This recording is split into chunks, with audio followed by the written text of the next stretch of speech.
우리가 보통 죄를 정의할 때 어떻게 정의를 내리는가에 따라서 죄에 대한 개념이 달라지는데, 사실 성경은 죄를 이야기할 때 언제나 하나님과 우리의 관계, 그리고 모든 것과의 관계를 통하여서 죄를 정의합니다. 죄란 결국은 하나님을 떠난 것이고, 하나님을 떠난 삶으로부터 시작하여 모든 관계를 파괴하는 것, 이게 죄입니다. 그래서 하나님과의 관계의 파괴, 이것이 죄고, 이웃과의 관계의 파괴, 이것이 죄고, 자연과 우리의 환경과의 관계의 파괴, 이 모든 것들이 사실은 죄입니다. 이 모든 관계 속에서 하나님의 뜻대로 행하지 않는 것이 죄입니다. 그렇다면 구원은 무엇입니까? 구원이란 다시 하나님이 우리에게 찾아오신 것입니다.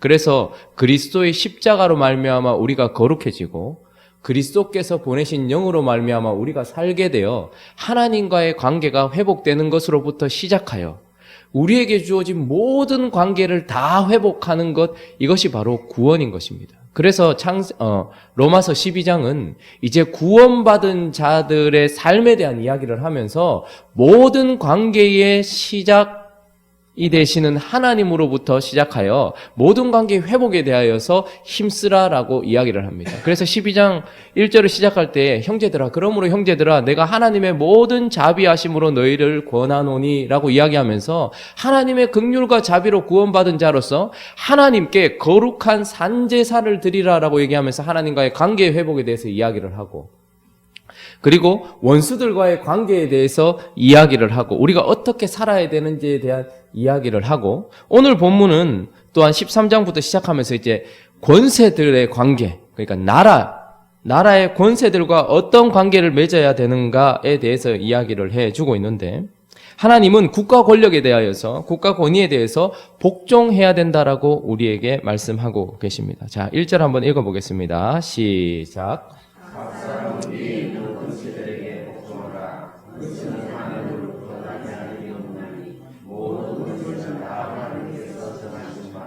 자, 국가와 그리스도인과의 관계를 어떻게 정의 내리고 계십니까?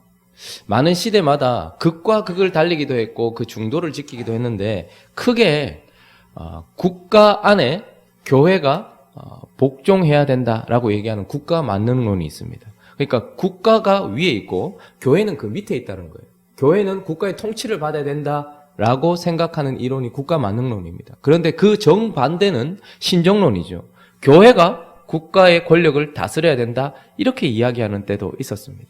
그러면 성경은 무엇이라고 이야기하고 있습니까? 성경은 우리에게 두 가지 독특한 사역을 감당하는 파트너로서 인정을 해서, 하나님이 교회라는 오른팔을 사용하셔서 그분의 뜻을 이루는 것과 마찬가지로 하나님은 국가라는 왼팔을 사용하셔서 하나님의 뜻을 이루고 있는 하나님의 독특한 사역자로 인정을 해야 된다라는 것입니다. 누구 아래 들어가는 것이 아니라 둘 다 하나님께서 세우신 사역자다, 이렇게 얘기합니다. 4절에 보니까 그는 하나님의 사역자가 되어, 이렇게 얘기합니다. 국가 권력을 얘기하는 것이죠. 통치자들을 얘기하는 것입니다. 6절도 보면, 중간쯤에 보면 그들이 하나님의 일꾼이 되어, 이렇게 이야기합니다. 이 디아코노이라는 단어는 앞에 교회에서 사역하는 사람들, 예를 들어 목사나 교사나 어떤 헌신하고 봉사하는 사람들에게 사용된 단어와 똑같은 단어인 거예요. 그러니까 이 말은 구원과 관계없이, 구원을 받아서 하나님의 백성이 되어서 하나님께 사용되지 않느냐와 관계없이 하나님께서 하나님의 뜻을 위해서 세우신 사역자다, 이 말입니다. 교회와 같이 국가도 그렇다라는 것이죠. 그래서 하나님은 이 두 기관 모두를 사역자로 세우셨다라고 얘기하면서, 교회는 말씀과 성령을 그 손에 들려주고 영적인 일을 감당하는 기관으로서 하나님께서 사용하시는 그분의 몸으로서 사용하고 있어요. 그러면 국가는요, 하나님께서 법과 칼을, 권력을 그 손에 들려주고 하나님께서 통치하시기 위한 이 세상에 어떻게 해요? 법의 질서를 지키고 그 법에 어긋난 사람들에게는 하나님의 진노를 보이는 질서 유지와 악의 근절과 악을 더 이상 흥행하지 못하도록 억제하는 역할을 감당하도록 하나님께서 세우신 사역자다, 이렇게 이야기를 하고 있는 것입니다. 여러분, 하나님의 백성들은 무엇으로 통치를 받습니까? 우리는 말씀과 성령으로 하나님께 통치를 받아요. 그러면 믿지 않는 자들은요? 하나님을 거역하는 자들은 무엇으로 통치해야 되겠습니까? 하나님께서 그냥 내버려 두십니까? 아니요. 그들에게는 강력하게 법으로 통치를 합니다. 그리고 그 법을 벗어났을 때는 어떻게 합니까?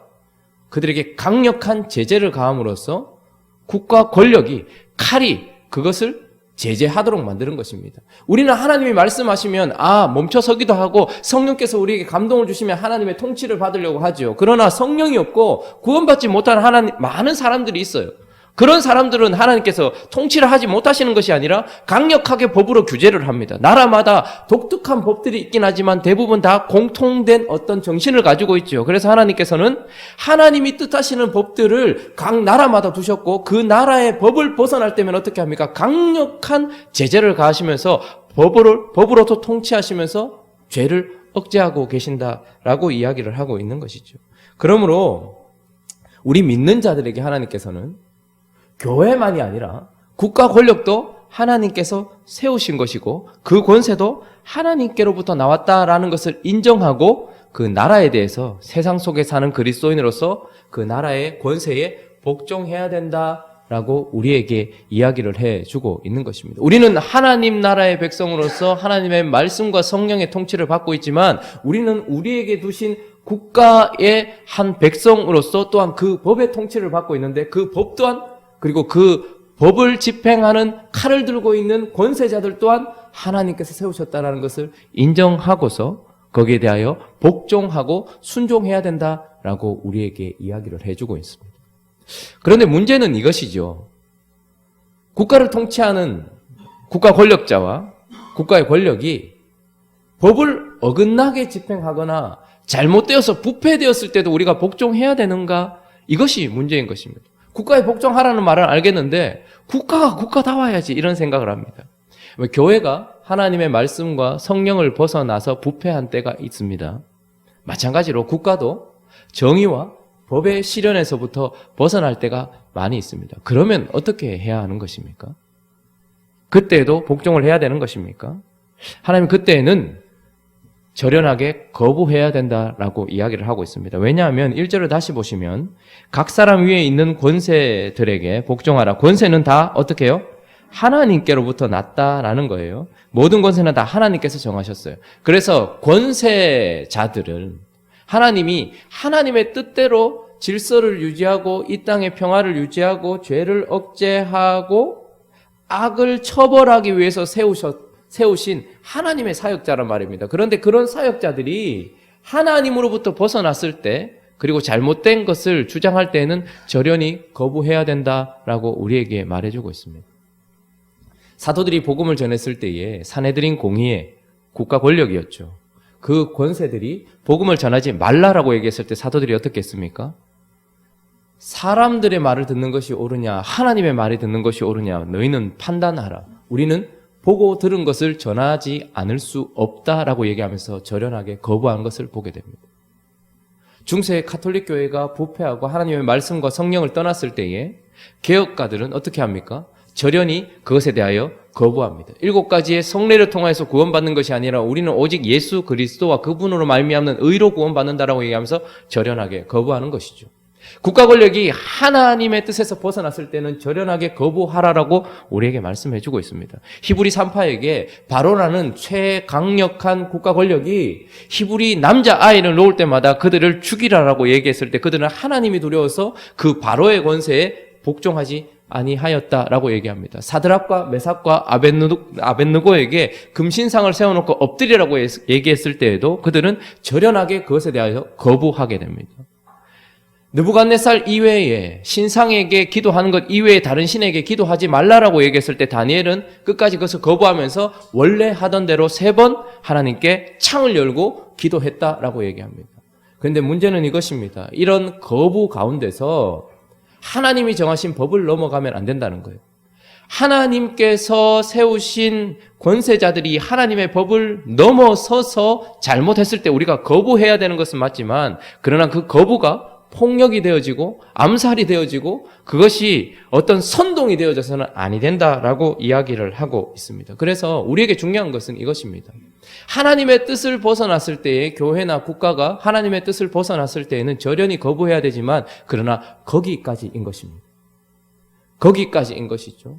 끝까지 하나님이 세우신 바로라는 것, 하나님이 세우신 느부갓네살이라는 것은 인정을 해야 됩니다. 그래서 사드락과 메삭과 아벳느고가 어떻게 얘기합니까? 금신상에 엎드리라고 얘기했을 때에 그들은 여전히 미친 사람이네 이렇게 얘기하지 않고 느부갓네살이요 라고 얘기합니다. 하나님께서 세우신 왕이시요. 이것에 대해서는 우리가 더 이상 할 말이 없습니다. 우리는 엎드리지도 않을 것이고 하나님은 그것을 우리에게 허락하지 않았기 때문에 우리를 죽인다 하실지라도, 만약에 당신이 우리를 죽인다 하실지라도 우리는 엎드리지 않을 것입니다. 그러나 그들에게 있어서 하나님의 뜻을 벗어난 다른 어떤 것을 주장하는 느부갓네살에 대해서는 거부했지만 그를 느부갓네살로 세우신 하나님에 대해서는 여전히 복종하면서 거기까지 하는 것입니다. 그리고 바른 것이 무엇인지를 이야기하는 것이죠. 내게 잘못된 것을 주장할 때 그것에 대하여 거부하고, 그리고 그것에 대하여 바른 것이 무엇인지를 주장하는 것, 이것이 바로 국가 권력에 복종하는 방법이다라고 얘기합니다.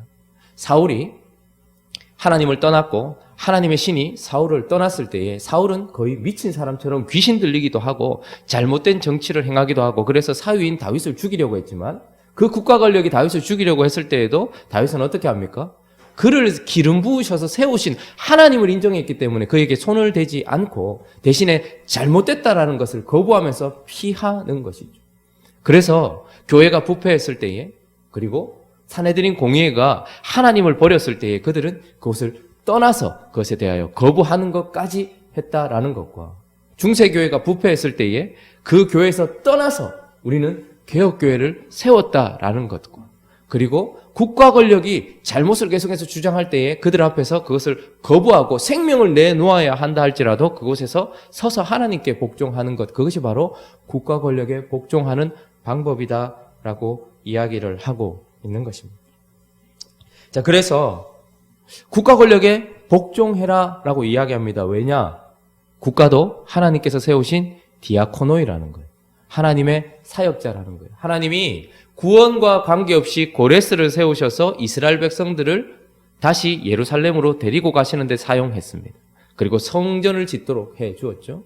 모두 다 하나님께서 세우신 사역자이기 때문에 국가는 국가로서 하나님이 사용하고 계시고 너희는 영적인 일을, 그래서 복음과 말씀을 들려줘서 너희는 구원에 종사하는 하나님의 사역자라면 국가는 이 땅의 질서와 평화와 죄를 억제하고 죄를 징벌하기 위해서 하나님께서 공의로 세우신 하나님의 사역자라는 것을 인정해야 된다. 그러므로 그 국가에 복종해서 가이사의 것은 가이사에게로, 하나님의 것은 하나님에게로 드려라라고 이야기합니다. 그러므로 우리가 국가에 복종한다는 것은 더 적극적으로 나아가 본다면 교회가 부패되지 않도록 그렇게 엎드려서 기도하는 사람들이 많아요. 그런데 동일하게 교회를 세우신 하나님이 국가도 세우셨습니다. 그래서 나라가 부패하지 않도록 기도해야 되는데도 불구하고 우리는 나라가 조금 잘못하면 비난하고 비판하고 걱정은 하되 거기에 대하여 생명 걸고 기도하는 사람들이 별로 없더라는 말입니다.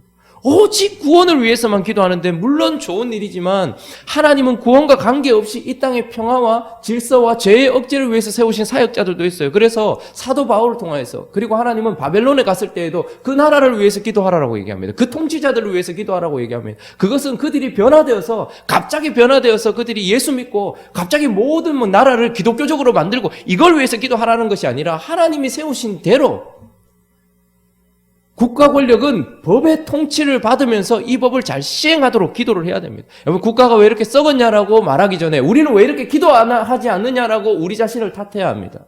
교회가 왜 이렇게 부패했냐라고 말하기 전에 교회를 위해서 기도하지 않은 우리 자신에 대해서 탓해야 하는 것입니다. 국가에 복종해라, 교회를 위해서 헌신해라 라는 그 말 속에는 하나님께서 세우신 대로 우리가 그 일을 감당해야 돼요. 여러분, 국가의 권력자들은 기도함으로 거룩한 마음으로 나라를 다스리는 것이 아니라 도덕적인 생각으로 나라를 다스리게 되어 있습니다. 우리는 무엇을 해야 되는 것입니까? 국가가 국가대로 잘 행할 수 있도록 영적인 기도와 말씀과 복음과 성령을 가지고 있는 우리가 이들을 위해서 중보해 줘야 되는 것입니다. 그들이 그 역할을 잘 감당하도록. 모든 기독교인들이 정치를 하게 해달라고 이렇게 기도할 것이 아니라 정치를 정치인답게 해달라고, 사법기관이 그 법을 제대로 집행할 수 있게 해달라고 우리는 또한 기도해야 된다라는 것입니다. 세상 속에서 이제 하나님과의 관계 회복, 그 가운데서 우리가 거룩한 산제사로 드려야 되고 교회의 일원으로서 어떻게 해야 되는지, 원수와의 관계 속에서 어떻게 해야 되는지를 이야기한 하나님께서 이제 바울을 통해서 나라와의 관계에서 우리가 어떻게 해야 되는지를 얘기하셨고, 또 8절부터 10절까지는 이웃과의 관계에서 우리가 어떻게 해야 되는지, 회복이 무엇인지를 얘기하는데 그것은 바로 사랑하라입니다. 처음 죄를 지었을 때 아담이 하와를 비난하기 시작했고 하와는 뱀을 정죄하기 시작했죠. 그러니까 우리 주변에 있는 사람들을 이용하고 우리의 유익과 정욕을 위하여서 그들을 괴롭히던 그 모든 모습에서 이제 우리는 떠나서 이제 이웃과의 관계에서 우리는 사랑의 빚을 졌단 말입니다. 우리는 하나님께 빚을 졌습니다. 갚을 수 없는 빚을 졌습니다. 그리고 우리가 복음을 전해야 되는 우리 주변에 있는 이웃에게도 사실 빚을 졌어요. 우리가 먼저 구원받은 이유는 그들에게 복음의 통로가 되라고 하시는 하나님의 뜻이 있기 때문에 그런 것입니다. 그러므로 내 이웃을 내 자신과 같이 사랑해야 된다라고 이야기합니다. 이웃에게 악을 행하지 말아야 된다라고 이야기하면서 구원은 바로 우리 이웃과의 관계에도 회복이다라고 이야기를 해주고 있습니다. 뿐만 아니라 11절부터 14절까지는 한 날과의 관계도 우리에게 얘기해 주는데 그것은 바로 주님이 다시 오실 재림의 날과의 관계에서 우리가 어떻게 해야 되는지를 이야기해 주는데 그것은 바로 시기를 좀 깨달아라, 자다가 깰 때다라는 것입니다. 그래서 우리는 지금 깨어야 될 때예요. 끊임없이 하나님은 자연을 흔들어서 우리를 깨우기도 하시고, 그리고 여러 가지 민족들의 사건들을 통하여서, 그리고 일어나는 여러 가지 일들을 통해서 우리를 깨우고 계세요. 우리는 이제 마지막 날이 아니라 주님이 다시 올 날과의 관계가 형성된 사람들이란 말입니다. 그래서 종말의 때를 그냥 먹고 자고 마시고 내 하나 웰빙하면서 살자, 이게 아니라 주님 다시 오실 날과의 관계가 형성된 사람이기 때문에 깨어야 된다라고 이야기하고, 또 하나는 깨어서 이제 옷을 입으라는 거예요. 어떤 옷을요? 빛의 갑옷을 입으라는 거예요. 12절에 보니까. 이것이 무엇인가? 14절에 한번 읽어볼까요? 자, 시작.